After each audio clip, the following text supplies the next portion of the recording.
Bismillahirrahmanirrahim. Assalamualaikum warahmatullahi wabarakatuh. Alhamdulillah wassalatu wassalamu ala Rasulillah. Asyhadu an la ilaha illallah wahdahu la syarika lah wa asyhadu anna Muhammadan abduhu wa rasuluhu amma ba'du.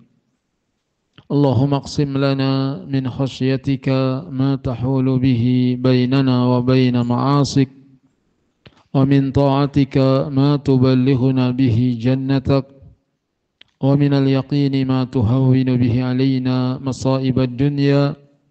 Allahumma mati'na bi asma'ina wa absarina wa quwwatina ma ahyaytana waj'alhu al-waritha minna waj'al tha'rana 'ala man zalamana wansurna 'ala man 'adana wa la taj'al musibatana fi dinina wa la taj'al ad-dunya akbara hammina wa la mablagha ilmina wa la tusallit 'alaina man la yarhamuna. Allahumma inna nas'aluka 'ilman nafi'a wa rizqan thayyiba wa 'amalan mutaqabbala. Rabbana atina fid dunya hasanah wa fil akhirati hasanah wa qina adzaban nar. Amin. Bab puasa dan hukumnya.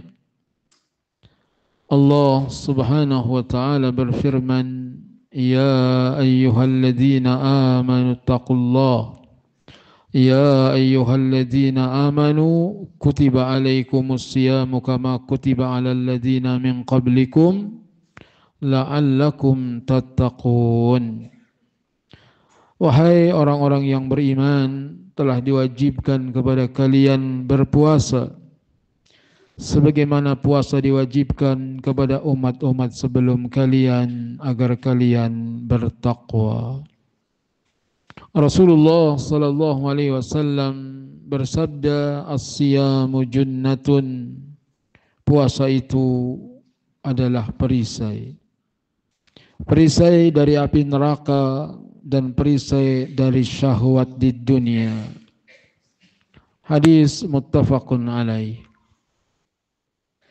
Syekh Muhammad bin Jamil Zainu rahimahullah mengatakan, ketahuilah wahai saudaraku seagama, puasa adalah ibadah yang memiliki banyak manfaat di antaranya. Pertama, puasa mengistirahatkan pencernaan, mengistirahatkan perut dari kelelahan kerja yang terus-menerus. Makan tiap hari, capek perut menggiling makanan. Puasa mengeluarkan sisa makanan dalam tubuh. Sisa-sisa makanan dalam tubuh dikeluarkan dengan saum. Akan ada yang mengatakan sel-sel mati itu dimakan oleh tubuh ketika puasa sehingga bisa mengobati penuaan. Wallahu a'lam. Kemudian memperkuat badan dan bermanfaat pula bagi penyembuhan beberapa penyakit. Mungkin orang kena diabetes, kolesterol tinggi dan lain-lain bisa disembuhkan dengan saum. Di samping mengistirahatkan kaum perokok dari kecanduan rokok dan dapat membantu dalam upaya meninggalkannya. Seharian kita bisa meninggalkan rokok. Kenapa? Maghrib yang dicari malah tidak harus stop. Kasih tahu sama orang-orang yang masih menghisap rokok, berhenti. Karena rokok itu adalah racun, berbahaya bagi dirinya, berbahaya bagi keluarganya, mencemari lingkungan dengan putung rokoknya, mencemari udara dengan asapnya. Bahkan rokok membunuhmu. Sehingga dengan puasa ia bisa meninggalkan rokok, membantu untuk sanggup meninggalkan rokok. Yang kedua, puasa merupakan latihan dan pembiasaan jiwa untuk berbuat kebaikan. Kalau kita lagi lapar seperti ini, nggak enak rasanya orang lapar. Dan kita lapar cuman 13 jam kurang lebih. Orang miskin itu lapar tiap hari. Maka dengan saum hendaknya tumbuh dalam hati kita kepekaan sosial untuk bisa membantu orang-orang yang kekurangan. Puasa juga mengajarkan kedisiplinan. Orang Islam itu disiplin. Makanan ada, minuman ada. Tetapi kalau belum masuk waktu maghrib, kita tidak akan berani menikmatinya. Disiplin. Begitu waktu maghrib, barulah kita menikmatinya. Kalau ini diambil faedah dan masuk ke dalam hati kaum muslimin, maka jadilah orang-orang Islam yang disiplin. Sedang enak makan, tahu-tahu terdengar kumandang azan subuh atau masuk waktu subuh, berhenti makan. Juga puasa melatih ketaatan. Orang yang biasa berpuasa, dia mudah untuk diajak taat. Walaupun kita lapar dan makanan ada, di rumah nggak ada orang. Tapi karena taat kepada Allah, dia nggak berani makan di dalam rumahnya. Itu pelajaran-pelajaran daripada saum. Dan juga saum melatih kesabaran, sabar. Walaupun lapar, walaupun perih, maka dididik kita untuk tunggu sampai waktunya, sabar. Alangkah hebatnya. Makanya orang-orang Islam yang memahami betul esensi saum, mereka bisa menjadi penguasa dunia. Bagaimana tidak?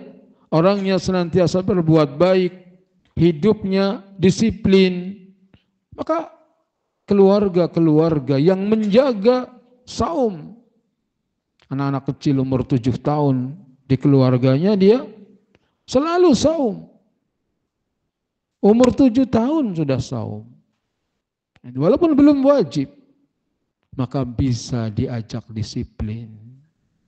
Adapun kalau dari kecil, ada yang udah SMP belum puasa, susah orang-orang begitu diajak disiplin.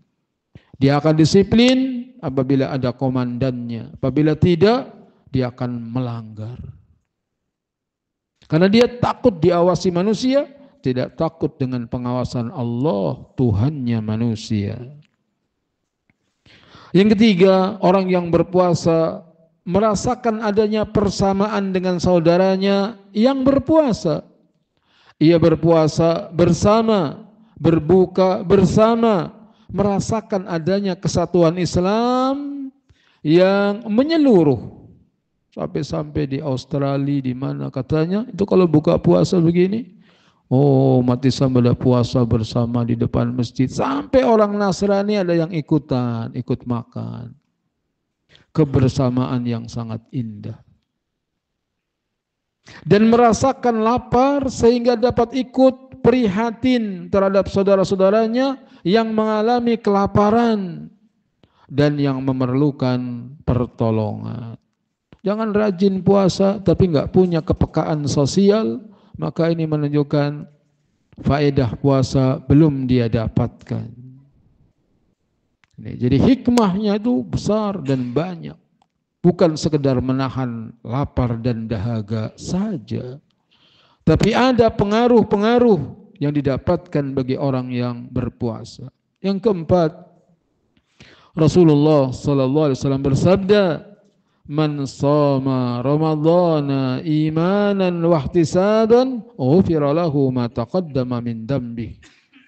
Barang siapa yang berpuasa Ramadan dengan penuh iman dan mengharapkan pahala Allah, maka dosa-dosanya yang telah lalu akan diampuni. Muttafaqun alaih. Puasa dengan mengharapkan ganjaran dari Allah. Dosa-dosa digugurkan. Semoga Allah ampuni dosa-dosa kita semua. Allahumma anta rabbi la ilaha illa anta khalaqtani wa ana abduka wa ana ala ahdika wa wa'dika mastata'tu a'udzu bika min syarri ma sana'tu abu'u laka bi ni'matika alayya wa abu'u bi dzambi faghfirli fa innahu la yaghfiru dzunuba illa anta. Rasulullah sallallahu alaihi wasallam bersabda, "Man shama ramadhana wa atba'ahu sittan min Syawal kana kasaumid dahri." Rawahu Muslim. Barang siapa yang puasa Ramadan kemudian diikuti dengan 6 hari pada bulan Syawal, maka puasanya seperti puasa setahun. Hadis riwayat Muslim. Kita puasa Ramadan selesai, maka kita iringi dengan ba'diyah Ramadan, yaitu 6 hari di bulan Syawal. Tapi kalau kita punya hutang, wanita yang meninggalkan puasa karena haid atau nifas, maka hendaknya dia membayar hutang terlebih dahulu, kemudian baru saum Syawal. Rasulullah sallallahu alaihi wasallam juga bersabda, "Man qama ramadhana imanan wa ihtisaban, ghufira lahu ma taqaddama min dhanbihi." Muttafaqun alaih. Barang siapa yang qiyam Ramadan, yakni salat tarawih di bulan Ramadan dengan penuh keimanan dan mengharapkan pahala dari Allah, maka dosa-dosanya yang telah lalu diampuni. Puasanya menghapuskan dosa, qiyam Ramadannya menghapuskan dosa. Lalu bagaimana kalau sudah dihapus dosa-dosanya dengan puasa? Untuk apa qiyam Ramadan? Untuk meninggikan derajat kita di surga. Allahumma inna nas'alukal jannata wa na'udzubika minan nar. Allahumma inna nas'alukal jannah wa na'udzubika minan nar. Allahumma inna nas'alukal jannah wa na'udzubika minan nar. Kewajiban Anda pada bulan Ramadan, ketahuilah wahai saudaraku seagama, Allah mewajibkan kepada kita puasa untuk beribadah kepadanya. Jadi niatnya untuk ibadah.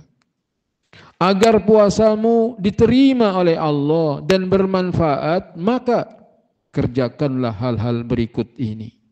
Yang pertama, jagalah salatmu. Jaga salat yang 5 waktu berjamaah di masjid. Wa aqimus shalah wa atuz zakah warka'u ma'ar raki'in. Dirikanlah salat, bayarlah zakat, rukuklah bersama orang-orang yang rukuk. Jadi salat berjamaah bukan cuma maghrib, isya saja, tapi subuh, zuhur, asar, maghrib, isya, penuhi masjid untuk salat berjamaah, khususnya laki-laki. Karena banyak orang yang berpuasa meremehkan salat. Padahal tidak ada amalan yang kalau ditinggalkan menyebabkan orang kafir kecuali salat. Jangan remehkan salat. Salat lebih utama, lebih penting. Padahal salat adalah tiang agama. Padahal salat adalah tiang agama. Maka jaga baik-baik salatnya. Yang kedua, berakhlak yang baik. Di bulan Ramadan, berakhlak yang baik. Ya. Jauhilah kekufuran, jauhi mencela agama, dan bersikap tidak baik terhadap sesama manusia. Jauhi itu semua. Jadilah orang-orang yang berakhlak mulia. Tersenyum jika berjumpa, membanyak memberi kebaikan, mencegah gangguan, itu akhlak yang mulia. Karena puasa melatih jiwa dan memperbaiki moral. Moral manusia akan baik apabila dia menjalankan puasa. Sedangkan kekufuran menyebabkan kemurtadan. Kufur, ini melanggar perintah-perintah Allah, akan mengantarkan kepada kekufuran. Yang ketiga, janganlah berbicara yang tidak baik. Bahkan diajarkan kita untuk belajar diam, sebagaimana dulu belajar berbicara. Sampai-sampai pentingnya diam itu dikatakan. rumah tangga itu akan baik-baik saja kalau kita bisa diam. Rumah tangga itu akan baik-baik saja kalau kita bisa diam. Ada masalah apa saja, diam. Gitu. Jangan apa saja di komen, apa saja ngomong, itu yang menimbulkan perpecahan. Diam. Sehingga kiai zaman dulu untuk menasihati istri yang ngadu. Pak Ustadz, tiap suami pulang saya berantem terus. Gitu. Apa syariatnya biar saya tidak berantem sama suami? Suaminya pulang berantem. Kata kiainya gampang, tinggal beli 1 botol aqua. Beli air mineral sebotol. Kemudian kata kiainya, pegang ini. Itu. Kalau suami pulang, langsung kamu minum sedikit saja. Baca bismillah, minum. Jangan ditelan, jangan dibuang. Itu. Jangan ditelan, jangan dibuang. Layani suami. Siapin semua kebutuhannya sampai dia tidur. Niscaya tidak akan berantem. Begitu suaminya pulang dipraktekkan, dia minum. Gak dibuang, gak ditelan. Diem aja mulutnya. Akhirnya berhasil, malam itu tidak berantem. Apa intinya? Diam. Jangan banyak komen, jangan banyak ngomong. Itu. Istri melakukan kesalahan, begini sabar, usap-usap dada aja. La ilaha illallah. Jangan berbicara yang tidak baik. Karena Nabi SAW, "Man kana yu'minu billahi wal yawmil akhir falyaqul khairan aw liyasmut." Barang siapa yang beriman kepada Allah dan kepada hari akhir, hendaknya berkata yang baik, atau kalau tidak, diam. Meskipun bergurau, karena dapat menghapuskan pahala puasa Anda. Ngomong yang enggak baik walaupun bercanda, hati-hati. Perhatikanlah sabda Rasulullah sallallahu alaihi wasallam, "Idza kana yaumu shaumi ahadikum fala yarfus yauma idzin wala yaskhab. Fa in syatamahu ahadun aw qatalah falyaqul inni shaim, inni shaim." Jika suatu hari seseorang di antara kalian saum, hendaklah jangan berbuat keji atau berteriak-teriak pada waktu itu. Jika seorang mencacinya dan memusuhinya, maka hendaklah dia berkata, saya sedang puasa, saya sedang puasa. Muttafaqun alaih. Jadi kalau ada orang ngajakin berantem, ngajakin ribut, katakan aku lagi puasa, aku lagi puasa. Yang keempat, apabila manfaat dari puasa, ambillah manfaat dari puasa untuk meninggalkan rokok yang menyebabkan kanker, penyakit paru-paru, dan usahakan agar Anda mempunyai kemauan kuat untuk meninggalkannya pada waktu berbuka, sebagaimana Anda meninggalkannya di siang hari. Jadi kalau siang kita sanggup meninggalkan rokok, maka begitu buka malam hari kita pun tinggalkan rokok. Ada pendapat yang mengatakan rokok itu tidak haram karena belum tahu tentang kandungan penyakit yang ada pada tembakau saat itu. Setelah diketahui tentang bahayanya tembakau itu rokok, maka para ulama meyakini tentang haramnya rokok. Sehingga Anda dapat menghemat harta dan menjaga kesehatan. Orang yang meninggalkan rokok, maka dia bisa menghemat harta dan bisa menjaga kesehatan. Yang kelima, jangan berlebih-lebihan dalam makanan ketika berbuka. Ketika berbuka jangan berlebih-lebihan. Apalagi persediaan dikit yang datang banyak. Maka sedikit-sedikit. 1 butir kurma, kemudian segelas air, cukup enggak untuk buka? Cukup. Memprihatinkan. Cukup. Insyaallah. Cukup apa? Jangan berlebih-lebihan dalam makanan ketika berbuka sehingga hilanglah manfaat puasa dan merusak kesehatan Anda. Siang perut kosong, begitu maghrib makan terlalu banyak, maka sakit perutnya, bahkan bisa menimbulkan penyakit tifus, pecah ususnya. Jangan pergi ke bioskop atau nonton TV atau video sehingga Anda terhindar dari hal-hal yang merusak akhlak dan bertentangan dengan puasa. Jadi tontonan-tontonan hendaknya dihindari selama Ramadan. Tinggalkan tontonan-tontonan yang tidak baik. Adapun kalau pengajian dan yang lain maka tidak mengapa. Yang ketujuh, jangan banyak begadang sehingga Anda tidak sahur dan sholat fajar. Kalau biasa habis tarawih pada ngobrol, jangan. Manfaatkan waktu sebaik-baiknya. Belum tentu kita ketemu Ramadan yang akan datang. Maka mumpung kita sekarang berada di bulan Ramadan, banyak-banyak berdoa. Banyak sekali cita-cita yang belum terkabul. Banyak sekali tujuan yang belum tercapai. Minta kepada Allah. Karena sekarang saat mustajab untuk berdoa. Semoga Allah Subhanahu wa taala senantiasa memberkahi majelis kita ini. Semoga majelis kita ini menjadi pintu pembuka kebaikan. Semoga majelis kita ini menjadi pintu penutup kejahatan. Jadi terus berdoa. Dakwah ini kita enggak punya apa-apa.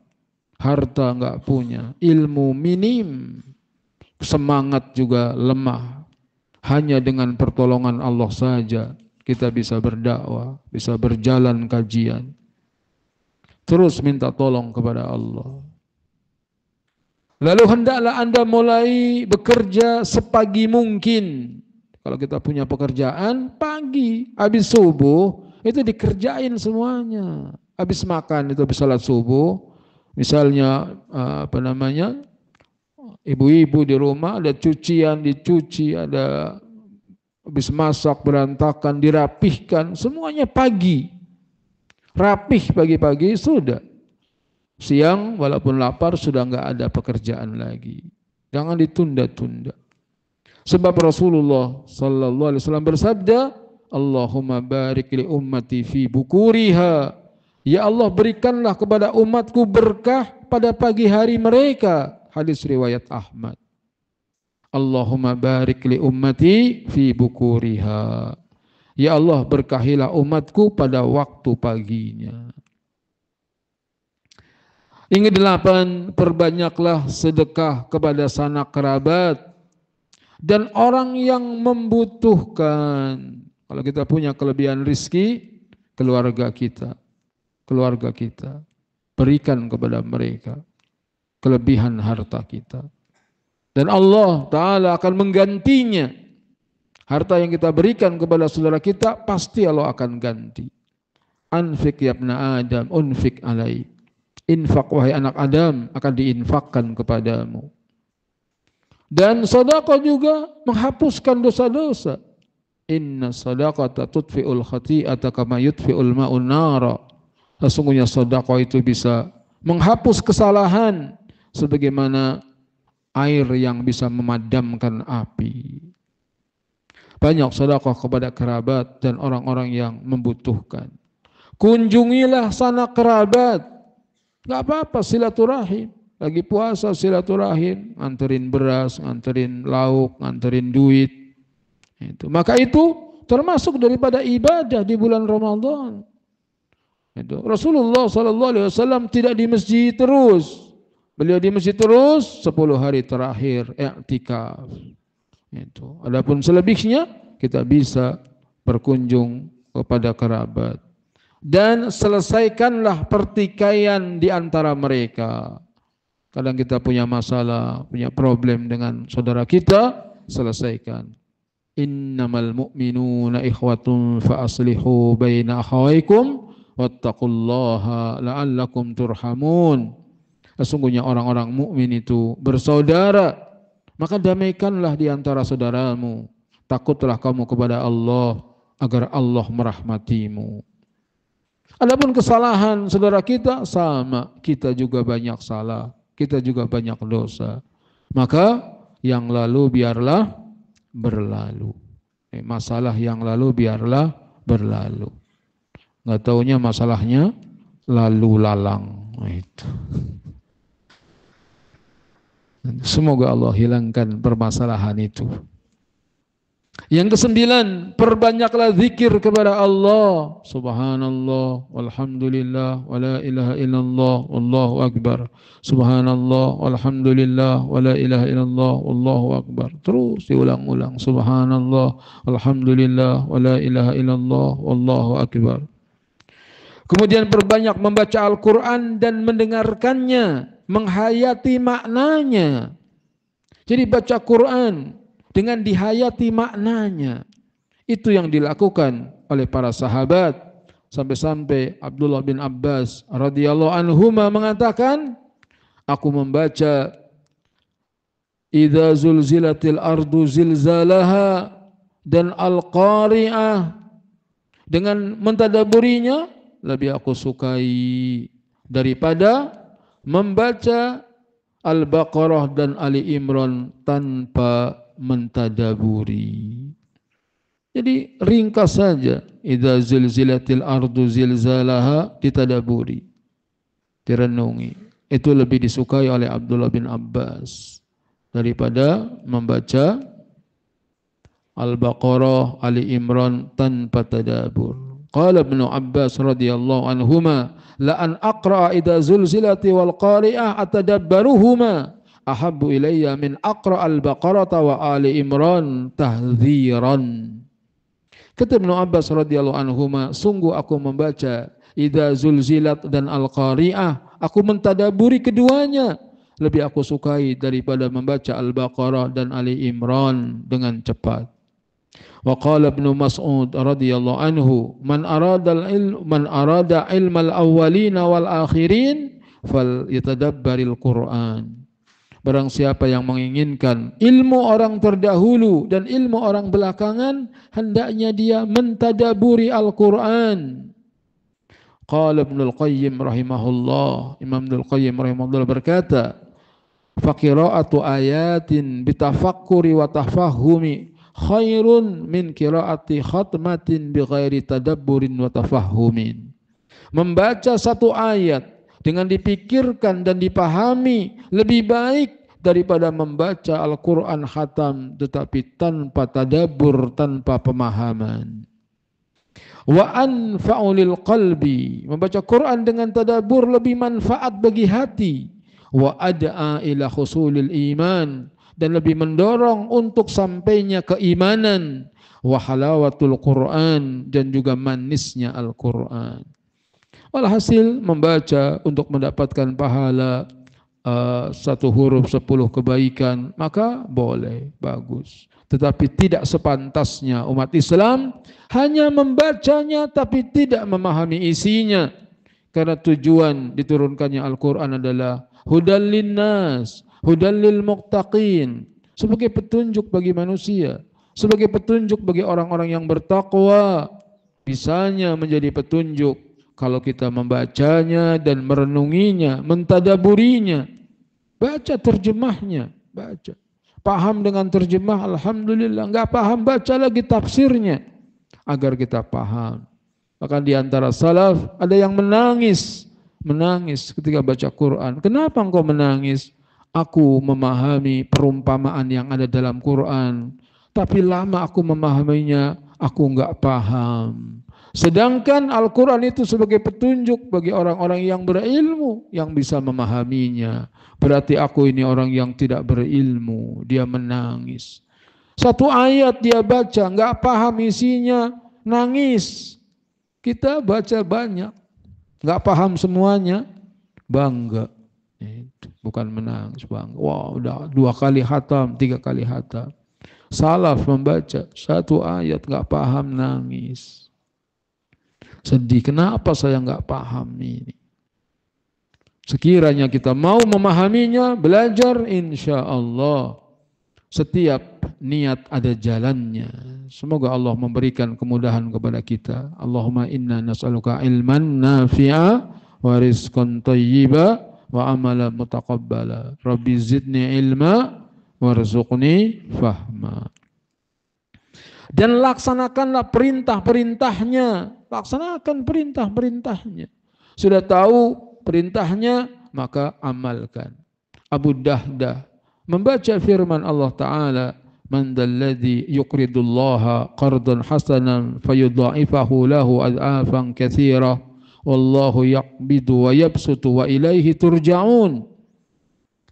Barang siapa yang memberikan pinjaman kepada Allah dengan pinjaman yang baik, maka Allah akan melipat gandakan dengan kelipatan yang banyak.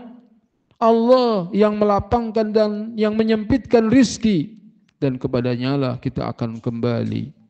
Datang menemui Nabi sallallahu alaihi wasallam, ya Rasulullah, benar Allah mau pinjam dari hambanya. Kata Rasul, benar Allah pinjam. Maka apa kata Abu Dahdah? Aku pinjamkan kepada Allah kebunku yang berisi 600 pohon korma. Aku pinjamkan kepada Allah. Padahal Ummu Dahdah istrinya tinggal di kebun itu. Maka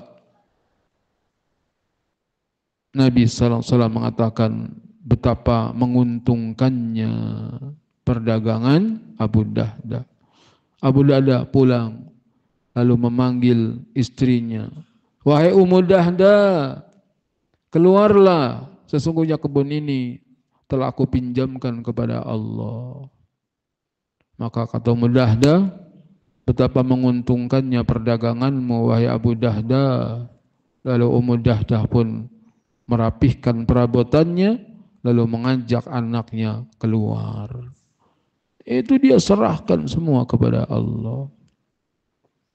Itu mengamalkan kandungan Al-Quran. Selanjutnya, pergilah ke masjid untuk mendengarkan pelajaran-pelajaran yang bermanfaat. Pergilah ke masjid untuk mendengarkan pelajaran-pelajaran yang bermanfaat. Berarti enggak libur tuh ngaji. Ada pelajaran di masjid. Itu di Masjid Nabawi, di Masjidil Haram. Ramadan seperti itu. Pengajian jalan terus. Enggak libur. Dan ketahuilah, beriktikaf di masjid pada bulan Ramadan merupakan perbuatan sunnah. Ini dianjurkan, merupakan sunnah Nabi sallallahu alaihi wasallam. Nabi beriktikaf, istri-istri Nabi beriktikaf, para sahabat juga beriktikaf. Tetapi apabila kita i'tikaf, kemudian keluarga kita tidak dapat nafkah, maka ketika itu mencari nafkah untuk keluarga hukumnya wajib. I'tikaf hukumnya sunnah. Jangan kabur dari tuntutan istri dan anak-anak, kemudian kita i'tikaf aja.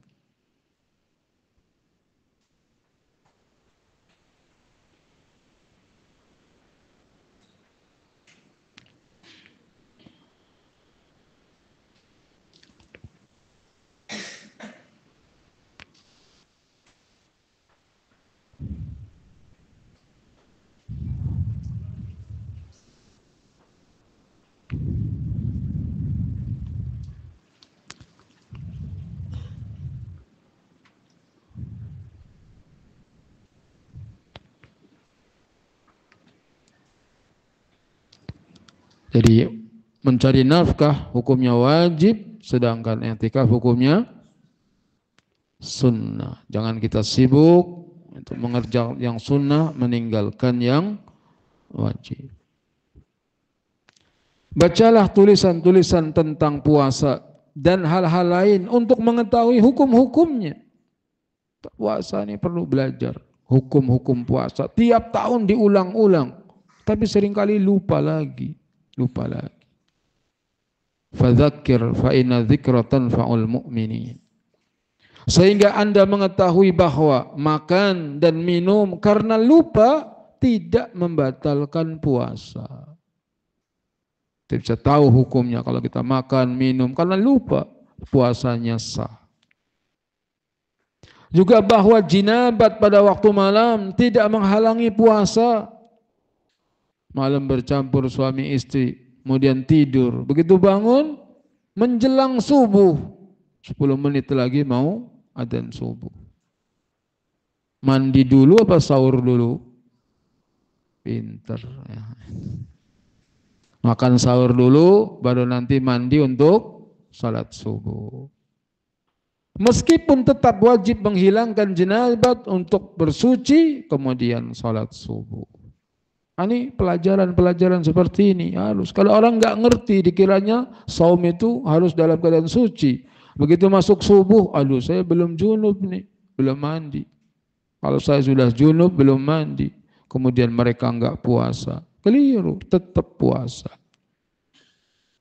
Karena Rasulullah SAW juga pernah masuki waktu subuh dalam keadaan junub karena bercampur dengan istrinya. Lalu beliau mandi dan teruskan puasanya. Yang ke-11, jagalah puasa Ramadan. Biasakan anak-anak Anda berpuasa ketika mereka mampu. Anak-anak latihan puasa. Ya, umur-umur 6 tahun bangunin makan sahur 7 tahun. Nanti puasa cuma sampai jam 10 atau mungkin sampai jam 12. Sesuai dengan kesanggupan. Agar nanti terbiasa. Kalau udah sekali itu anak umur 7 tahun misalnya sampai itu maghrib. Bahkan ada yang baru umur 6 tahun, ada yang sanggup sampai maghrib. Senang sekali dia. Besoknya dia puasa lagi. Sampai saking lemesnya dia dulu itu puasa. Lemes, gak kuat. Zaman dulu lantai rumah tanah. Panas badannya karena puasa. Dia nyari baskom. Tempat nyuci yang terbuat dari kaleng zaman dulu. Dia tidur di dalam baskom. Nah itu. Tidur di dalam baskom. Ibunya nyuruh udah batalin aja. Enggak mau. Itu untuk mendinginkan badannya tiduran di baskom. Itu dia anak kecil yang sudah dibiasakan latihan puasa. Dia merasakan kebahagiaan, kegembiraan tatkala berpuasa. Barang siapa yang membatalkan puasa dengan sengaja, dia harus menggantinya di hari lain dan bertaubat. Dan barang siapa yang menggauli istrinya di saat puasa, maka dia harus membayar kafarat. Kafaratnya yaitu memerdekakan hamba sahaya. Memerdekakan hamba sahaya. Bila tidak mendapatkan, maka dia berpuasa 2 bulan berturut-turut. Enggak bisa dia langsung memberi makan 60 orang miskin. Puasa 2 bulan berturut-turut. Kalau terbukti dia enggak sanggup, itu baru dia memberi makan kepada 60 orang miskin. Itu pelanggaran mencampuri istrinya tatkala lagi saum. Yang ke-12, waspadalah wahai saudaramu sebagai saudaraku seagama dalam hal berbuka pada bulan Ramadan. Misalnya ada wanita haid itu atau kita sakit. Jangan berbuka terang-terangan di depan orang, karena hal itu merupakan kelancangan terhadap Allah, terutama yang enggak ada udzur. Enggak ada udzur, enggak puasa, enggak boleh antum makan minum di depan rumah dilihat orang. Ini kelancangan, melecehkan Islam dan tidak mempunyai malu kepada orang lain. Udah enggak puasa, enggak bersembunyi dia orang enggak tahu malu. Ketahuilah, orang yang tidak berpuasa maka dia tidak berhari raya. Orang yang enggak puasa maka dia tidak berhari raya. Karena hari raya merupakan kegembiraan yang besar dengan sempurnanya puasa dan diterimanya ibadah. Kita berhari raya gembira, kenapa? Karena kita selesai menahan hawa nafsu selama sebulan untuk tidak makan minum di siang hari dan tidak melakukan pelampiasan hawa nafsu, maka ketika itu kita bergembira dengan datangnya hari raya. Semoga yang singkat bermanfaat. Kita siap-siap untuk berbuka puasa. Subhanakallahumma bihamdika asyhadu an la ilaha illa anta astaghfiruka wa atubu ilaik. Wassalamualaikum warahmatullahi wabarakatuh.